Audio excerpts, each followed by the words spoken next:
Here's your friend again. That I disagree with. Time to relax and forget each care. Oh, please. Just settle back in your easy chair.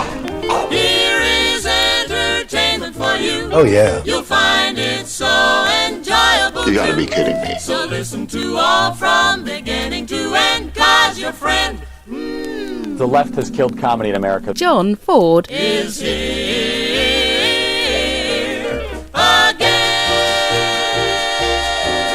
I know, I've been remiss in putting up another evening Rancor, the latest one, but here we go. Better late than never. I'm trying to do like one a week. It's been like a week and a half, so you can cut me a little bit of slack on this, but it's me, your evening Rancorist, John Ford, in for another edition of the Evening Rancor, where I basically pay money to my hosting company that hosts my podcast so that I can shoot off my big mouth from time to time on issues or non-issues or whatever the hell I feel like talking about.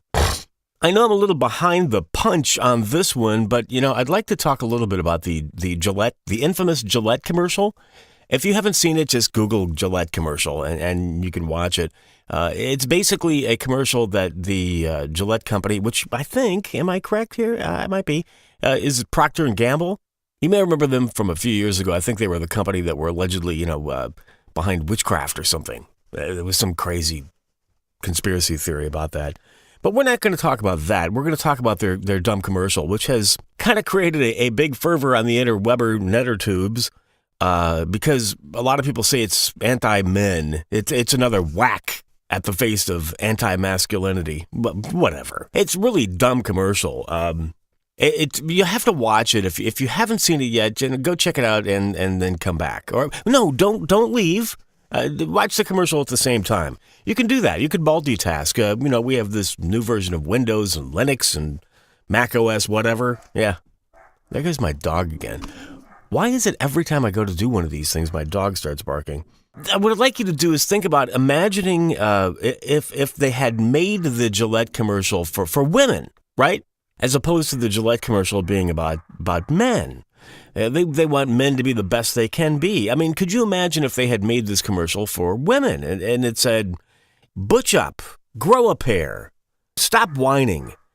Become more manly as opposed to become more feminine in your approach to things. People would be up in arms. They'd be absolutely nuts about this stuff. And there's another part in the commercial where it says, some men, basically, I'm paraphrasing here, some men are okay. My dogs, whenever I get behind the mic, they like to bark. No, in reality, most men are just fine. There's nothing wrong with being a masculine man. Although a lot of people would like you to think that it is toxic. All maleness is toxic. Just think about that for a second, how crazy that sounds. You can go back and compare this commercial to commercials that were geared towards women years ago. I was thinking about the Virginia Slims ads, which had a lot of feminist panties in a bunch back then. Oh, yeah. It was marketed to women. It was, the commercial, hey, it's the cigarette for women. And no guys are going to smoke this. This is only for liberated women. Yeah, they're going to liberate you right to, the cancer ward. And doing this commercial, this Gillette commercial, they had to think about how they were going to upset their core audience. Unless, of course, their core audience is basically women shaving their legs. But this was directed at men. I mean, there's no better way to create a problem for yourself with advertising than to target and go after your core audience.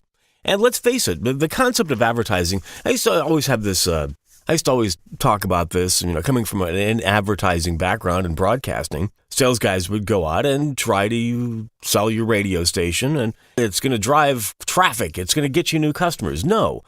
The only thing advertising does is creates top-of-mind awareness. It doesn't sell products. It won't drive people to your store. It creates top-of-mind awareness. So that when they're thinking about buying, let's take this, for example, a razor, they will think of, oh, yeah, that commercial for Gillette, that was top. I think about that, and that's going to make me go out and buy Gillette. There's a part of my pea brain that says, no, this is going to do the exact opposite. Not that I'm calling for boycotts, because I think the whole concept of boycotting a company because they take a particular stand is kind of dumb. I think it's okay if you do it as an individual. In other words, I see the Gillette commercial. I'm going to go out of my, I probably will, I'm going to go out of my way to buy Schick or some other non-Procter & Gamble product. But creating this whole tribalism around this concept of we should all go out and boycott them, it is really kind of stupid. Don't do it. It doesn't help anything. All that it does is creates more tribalism. The left is going to ban this company and the right's going to ban that company. And it just creates a big issue in the end. But it's hard for me to see how this is going to create top-of-mind awareness for people, for men, that are going to go out and buy razors. And the bottom line is this. Maybe this is part of an effort that is a giant conspiracy theory to get rid of men, to destroy manliness. It's entirely possible. I wouldn't put it past them. They fake moon landings.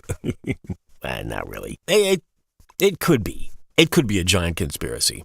But let's really think about this. The bottom line of this commercial is anybody who thinks that a corporation like Gillette, Procter & Gamble, has any real interest in creating social values or harmony in the world, man, you're living on another planet.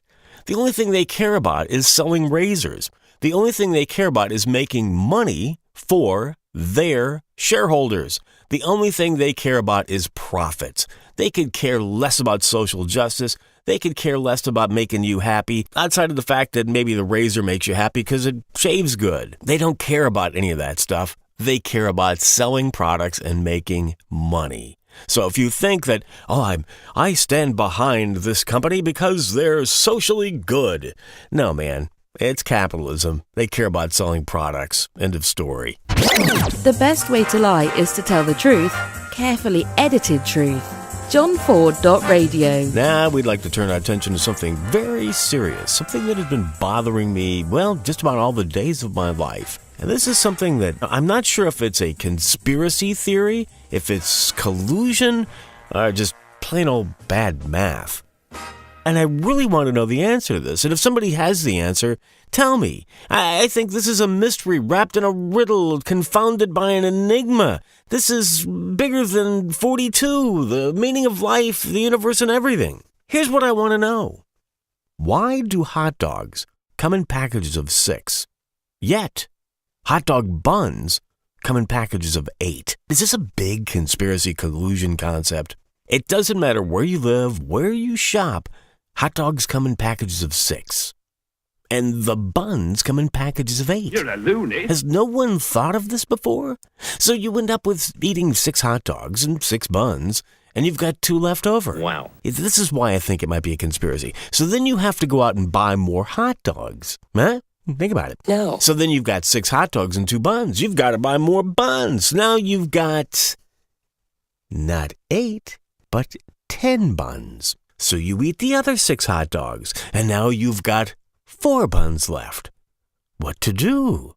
Well, you've got to buy more hot dogs. No. So you buy 6 more hot dogs, and you've got... The math hurts my head. Well, you understand the point I'm getting to. So is it the bakers in collusion with the hot dog manufacturers, or is it the hot dog manufacturers in collusion with the bun manufacturers? And who's going to come out ahead? And what ends up happening most of the time is you don't end up buying more hot dogs. You end up with buns that you throw away.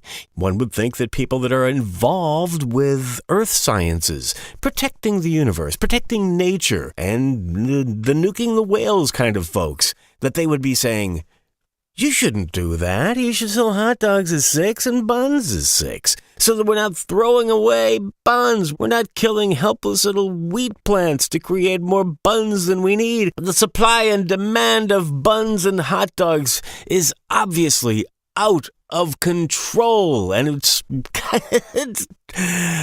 there is an imbalance between the bun and the hot dog in the universe. Forget about Trump. Forget about that crazy woman from New York in the Congress now and all these things that are upsetting people and the political tribalism and the divisions between us that keep us separated and apart. The important things to remember are the things that create balance and unity and harmony in the universe. And right now, the imbalance between bun and hot dog and bun is creating an imbalance in the universe that is throwing the entire structure of cosmic unity out of balance. I'm gonna pray for y'all. This must be addressed immediately. You're a loony. It's time to say so long. Oh yeah. Sorry to say that it's time to go. Oh, Remember please. the spot on your radio.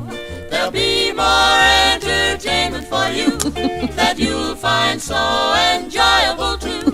So tune in on Monday, because that is when that man will be here again. That I disagree with. This program is for re-educational purposes only. Resemblance to real persons, living or dead, is probably intentional. Contents under pressure, use only as directed, some assembly required. Void where inhibited, batteries not included, use only as directed. If confusion persists, consult your physician. Driver does not carry cash. This disclaimer is subject to change without notice.